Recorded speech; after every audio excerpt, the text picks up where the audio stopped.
சாப்பிட்டு முடிச்சதுக்கு அப்புறம் காசு வாங்குறது கிடையாது கெத்தேல் சாஹிப்.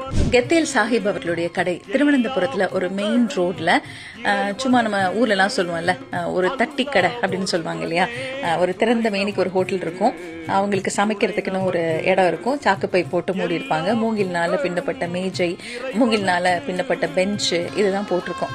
அப்படியே பரப்பரன்னு அந்த கடை திறந்த உடனே கூட்டம் கூட்டமா வந்து சாப்பிடுவாங்க. அந்த இலைகளை அப்படியே கொண்டு போய் அந்த சைட்ல ஒரு ட்ரம் வச்சிருப்பாங்க, அதுல போடுவாங்க. இப்படி நான் கெத்தேல் சாஹிப் பத்தி பேசிக்கிட்டே இருக்கேன். யார் அவரு அப்படின்னு கேக்குறீங்களா?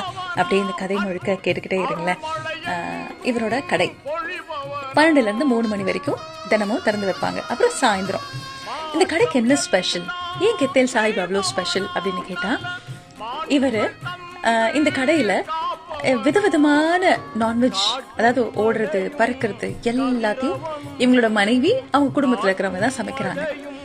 12 மணிக்கு கடை திறந்தா பரப்பரன்னு கூட்டம் வரும். எதிர்த்தாப்புல இருக்கக்கூடிய கடையெல்லாம் எப்படா கெத்தேல் சாஹிப் வந்து அந்த சாக்குப்படுதாவை திறப்பாரு, சாம்பிராணி போக வாசம் வரும், நம்ம உள்ள போய் சாப்பிடலான்னு காத்துக்கிட்டு இருப்பாங்க. சாப்பிட்டு முடிச்சதுக்கு அப்புறம் காசு வாங்குறது கிடையாது கெத்தேல் சாஹிப். அப்போ எப்படி இவ்வளவு சாப்பாடு போடுறாரு அப்படிங்கிற ஒரு கேள்வி இருக்கும்ல. சொன்னா நம்புங்க, கெத்தேல் சாஹிப்க்கு ஒரு பெரிய வீடு இருக்கு. அவங்களுக்கு 3 பசங்க இருக்காங்க. அந்த 3 பெண் பிள்ளைகளையும் கல்யாணம் பண்ணி வச்சாச்சு. அந்த 3 பெண் பிள்ளைகளுடைய மாப்பிள்ளைகளுக்கு கடையெல்லாம் போட்டு கொடுத்துட்டாரு. இவ்வளவு வசதி இருக்கிறதுனால தான் கெத்தேல் சாஹிப் வந்து எல்லாருக்கும் இப்படி உணவை பரிமாறாரா அப்படின்னு நீங்க கேட்கலாம். இங்கதான் ஒரு ட்விஸ்ட். கெத்தேல் சாஹிப் யார்கிட்டயும் கை நீட்டி காசு வாங்குறது இல்ல. ஆனா இவ்வளவு பெரிய ஆளா இருக்கிறதுனால தான் நமக்கு சமையல் பண்ண முடியுதா அப்படின்னு ஒரு கேள்வி இருந்ததுன்னா இல்ல, இந்த கடை மூலமா தான் சம்பாரிச்சாரு.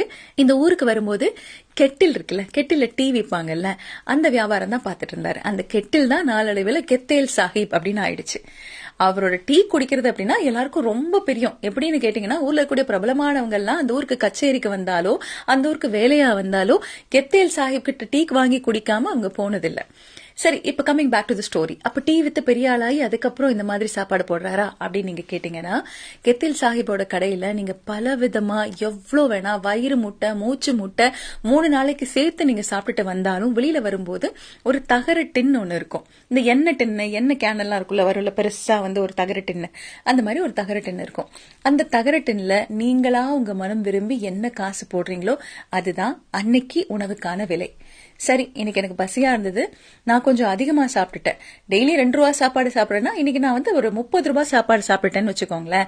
நீங்க வெளியில வரீங்க, உங்க பாக்கெட்டை தடவி பாக்குறீங்க, உங்க கையில காசு இல்ல. அப்ப நீங்க காசு போடாம வந்தாலும் அது கெத்தேல் சாஹிப் கண்ணுக்கு தெரியவே தெரியாது. இருக்கிறப்ப நிறைய போடு, இருந்தா போடு, நீ போடுறதுனாலும் பரவாயில்ல, வயிறார தின்னு. இதுதான் கெத்தேல் சாஹிப்போட கொள்கை.